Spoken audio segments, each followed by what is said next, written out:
In this video, I'll show you how to silence notifications on your MacBook. The quickest method is to use Do Not Disturb. Click the Control Center icon in the top right corner of your screen, then select Focus. From here, click Do Not Disturb. Once Do Not Disturb is enabled, notification sounds and alerts will be silenced. You can turn it off at any time by returning to the Focus menu. If you only want to silence notifications from specific applications, click the Apple logo in the top left corner and select System Settings. Next, scroll down and click Notifications. You'll see a list of all the applications that can send notifications on your Mac. Select the application you want to manage.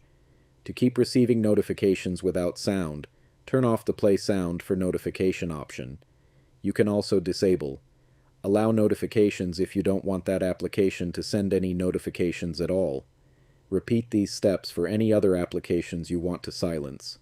And that's how to silence all notifications, or notifications from specific apps, on your MacBook.